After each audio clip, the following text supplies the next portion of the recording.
Hello and welcome to Whisky.com, where fine spirits meet. My name is Ben Lüning and this is Horst Lüning. I'm the master taster of Whisky.com and he's the senior taster of Whisky.com. And today we're trying something special to our company, our sister company Whisky.de, and it's the Loch Lomond 30 years anniversary edition for Whisky.de. It's not 30 years old, it's 10 years old. And it's not the anniversary of Loch Lomond. It's our anniversary. It's our anniversary, yeah. So our company last year was becoming 30 years old, and so we had a few special editions with a few distillery partners, I would say. And there's Whisky.de on the back label. And the specialty in this one is that it is a Marsala finish, and this is either it's cask strength or very close to cask strength. It's 59.2 ABV, uncolored cask strength here, very small. Cask strength and non-chill filtered. So it's matured in refill bourbon casks, and if finished for 12 to 18 months in Marsala hogsheads. And that's really not what Loch Lomond is about. Loch Lomond is usually about their special distillation stills. And what I want to say, they do have a lot of different stills. They do have a lot of different recipes how to do their wash with different yeasts, and then they have fermentation times, I think. Also, they do have three kind of stills, I think, something like that, and they can switch the cooling rings on the stills on and off, so they can produce a lot of different new make, put them all in the cask, and then you can blend between these. Yeah, and they different, have one of those 4 different stills is a column still or 2 column stills, and they're able to produce grain whiskey, and they could have a single blended whiskey, but that's not inside the regulations. The thing is, this column still is not here anymore because it's gone. It's not in here anymore. Of course not. Because of the regulations. Back in the days, you were allowed to make a single malt with column stills if you use only malt, which they did. But nowadays you have to do it on pot stills. So that's why they do, I think, a single grain out of 100% malt. Sounds strange. It's strange, but yeah, it's like that. Yeah. That I've never heard before. Yeah, they do. I knew they did typical blends. Yeah, they do a single grain with 100% malt. Malted barley. Malted barley. Yeah, malted barley. Yeah, so, and this is a Marsala finish.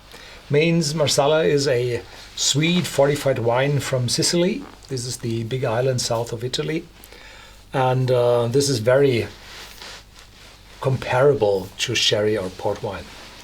It's all of these fortified wines. They're all sweet. They're all fortified. Yeah, why? Because in those hot climates, the wine tended to fall over, to get bad, become bad. I don't know how exactly the words, but it's they taste really bad, and so they knew they had to add spirits.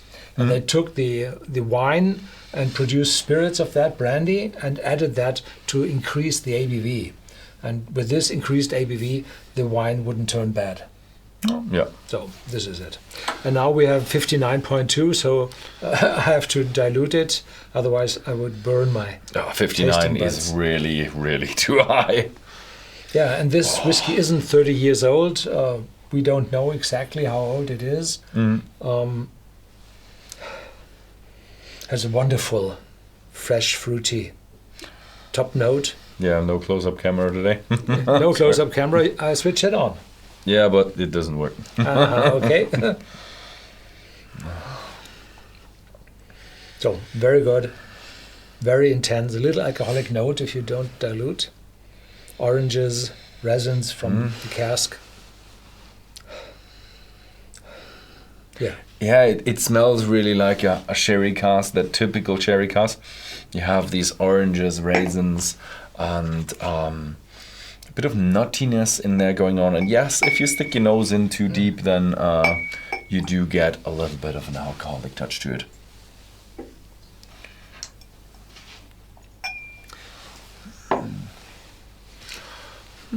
Now it's lighter, Oh yeah. more fruity. Honey, vanilla, wonderful. It really opens up. It really makes it a lot sweeter. Yeah. Honey, vanilla, but these oranges turn to Tropicana orange juice. One of my favorites. Unfortunately, you can't get it around here. Yeah. Cheers. Cheers.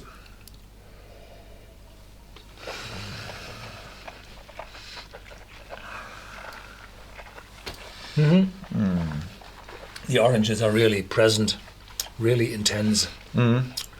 Apricot. Spiciness. Definitely oakiness in the aftertaste.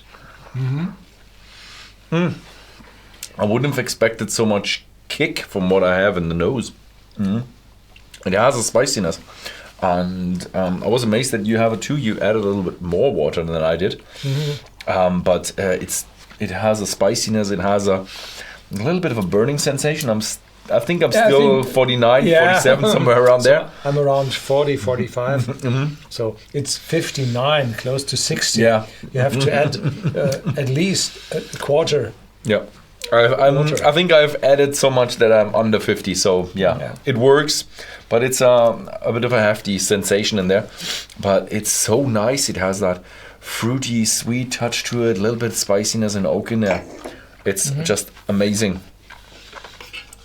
I forgot to tell about the price. It's roughly 90 euros. A little bit more expensive if you shop at Whisky.com in the Netherlands and Belgium because of the taxes. They have the same prices as in Germany, except we just have the same prices without taxes. So you take off the taxes, they are all the same, and in the country that you buy in, you'd pay the taxes on top, and that's the end price then. So caramelized honeyed almonds and candied orange peel are complemented perfectly with juicy resins and stewed apricots. There's grape juice and melted brown sugar sweetness before fresh vanilla, walnut and delicate oak spice. Walnut, yes. Now when I'm reading it, it's walnut. Yeah. Oh yeah, it's so it's a really well-made whiskey. It's a little bit on this fruity and sweet and dried fruit side, but it's a well-rounded whiskey. You have something for everything. A bit of spiciness, a bit of tannins, a bit of oakiness, everything in there. Yeah. So that's it. If you live in the Netherlands or Belgium, you can find these whiskey on Whisky.com. Thank you very much for watching, and see you next time.